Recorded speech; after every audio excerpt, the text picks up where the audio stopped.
সংখ্যালঘুদের ওপর হামলার অধিকাংশই বানোয়াট এবং মিথ্যা, বলছে বিবিসি সহ অন্যান্য পত্রিকার সরজমিন প্রতিবেদন। গেল 5ই আগস্ট ক্ষমতা থেকে সরে দাঁড়ান আওয়ামী লীগ সভাপতি শেখ হাসিনা। এরপর থেকে তিনি ভারতে আসেন। এই সময় বাংলাদেশের বিভিন্ন এলাকায় ধর্মীয় সংখ্যালঘু, বিশেষ করে হিন্দু সম্প্রদায়ের বাড়িঘর ও উপাসনালয়ে হামলার অভিযোগ উঠেছে, যা ঢালাওভাবে প্রচার করছে ভারতীয় কয়েকটি সংবাদ মাধ্যম। দ্য মিরর এশিয়ার অনুসন্ধানে উঠে এসেছে, সংখ্যালঘুদের উপর হামলার অধিকাংশ ঘটনার সত্যতা নেই। উদ্দেশ্য প্রণোদিতভাবে এগুলো প্রচার করা হচ্ছে বলে অভিযোগ করেছেন খোদ হিন্দু সম্প্রদায়ের মানুষ। একই কথা বলছে বাংলাদেশে হিন্দু বিরুদ্ধ খ্রিস্টান কল্যাণ ফ্রন্টের দাবি। বাংলাদেশ এবং পার্শ্ববর্তী ভারতের কিছু গণমাধ্যমে বলা হচ্ছে, 5ই আগস্ট শেখ হাসিনার পতনের পর বাংলাদেশের বিভিন্ন এলাকায় সংখ্যালঘু সম্প্রদায়ের বাড়িঘরে হামলা এবং সম্পদ লুট করা হচ্ছে। এগুলোকে মন গড়া এবং বিশেষ উদ্দেশ্য প্রণোদিত বলে মনে করছে সংগঠনটির নেতারা। দ্য মিরর এশিয়া সাম্প্রতিক বেশ কয়েকটি হামলার ঘটনা নিজস্ব উদ্যোগে অনুসন্ধান করেছে। এতে যে চিত্র উঠে এসেছে তাতে প্রচারিত তথ্যের সত্যতা নিয়ে প্রশ্ন দেখা দিয়েছে। বরিশাল জেলার আগৈলঝরা উপজেলার সনাতন ধর্মাবলম্বী অধ্যুষিত একটি এলাকা। পার্শ্ববর্তী মাদারীপুর জেলার কালকিনি উপজেলাও সনাতন ধর্মাবলম্বীদের সংখ্যা বেশি। 5ই আগস্টের পর এইসব এলাকায় ধর্মীয় সংখ্যালঘুদের উপর হামলার অভিযোগ তোলা হয়। বাস্তবে স্থানীয় সনাতন ধর্মাবলম্বীদের সাথে কথা বলে জানা গেছে, এইসব অভিযোগের অধিকাংশই গুজব।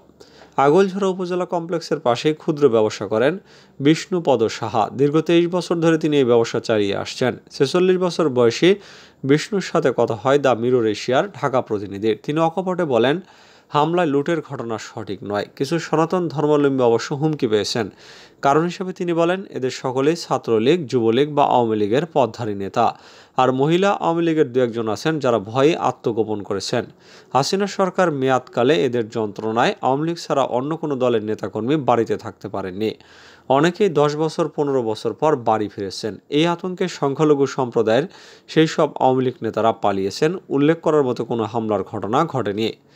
স্থানীয় বাজারের অপর এক সেলুন ব্যবসায়ী শম্ভু শীল দ্য মিরর এশিয়াকে বলেন, আমাদের উপর কোনো হামলার ঘটনা ঘটেনি। যারা এতদিন আওয়ামী লীগের হয়ে লুটপাট করেছে তারাই পালিয়েছে।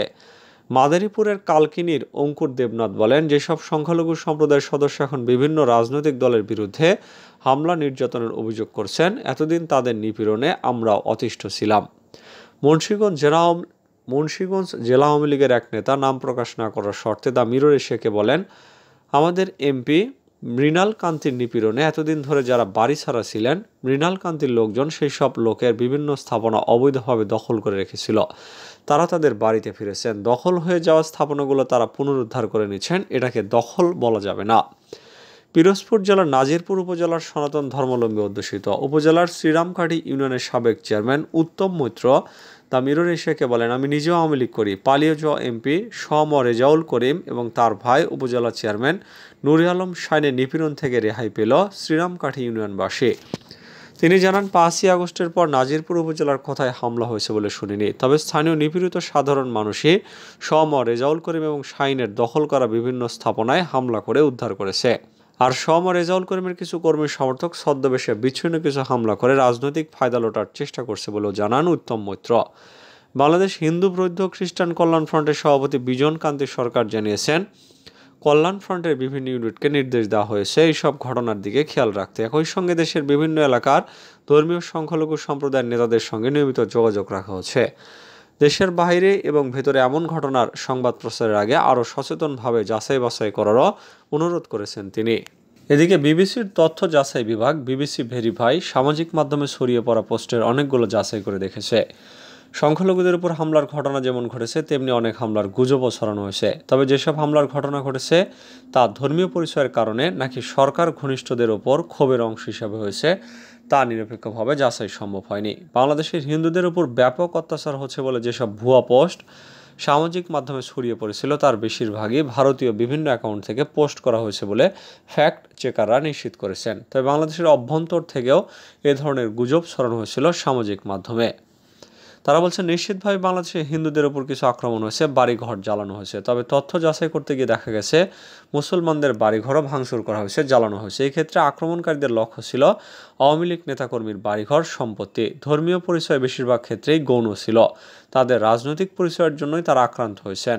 তবে ভারত থেকে সামাজিক মাধ্যমে বিষয়টিকে রাজনৈতিক না রেখে সাম্প্রদায়িক রং দেওয়া হয়েছে বলে মনে করছেন একাধিক ফ্যাক্ট চেকার।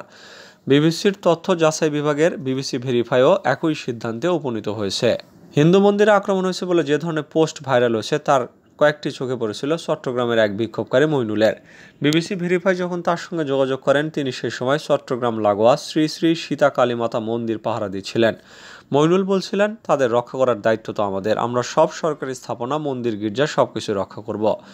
শেখ হাসিনার পতনের পর বাংলাদেশের চারদিকে যখন একটি বিশৃঙ্খল পরিস্থিতি চলছিল, সেই সময় ভারতের অতি দক্ষিণপন্থী ইনফ্লুয়েন্সাররা সুযোগ কাজে লাগে বিভ্রান্তিকর ভিডিও শেয়ার করতে থাকেন, যাতে মনে হয় যে বাংলাদেশের হিন্দুদের উপর অত্যাচার করা। এছাড়াও এরকমও গুজব ছড়ানো হয় ছাত্র বিক্ষোভকারী ইসলামী কট্টরপন্থী। যেসব অ্যাকাউন্ট থেকে ট্রেন্ডিং পোস্টগুলো করা হয়েছিল তার প্রায় সবাই ভারতে অবস্থান করছে। বাংলাদেশ ভিত্তিক ফ্যাক্ট চেকাররাও গত কয়েকদিনের সামাজিক মাধ্যম বিশ্লেষণ করে অনেকটা এরকম তথ্য পেয়েছেন যে মূলত ভারতের বিভিন্ন অ্যাকাউন্ট থেকে হিন্দুদের উপর আক্রমণের ভুয়া তথ্য ছড়ানো হয়েছে। এক হিন্দু ব্যক্তি সাঁতার কেটে পালাচ্ছেন বলে যে ভিডিও ছড়িয়েছে, তিনি আসলে মুসলমান ছিলেন।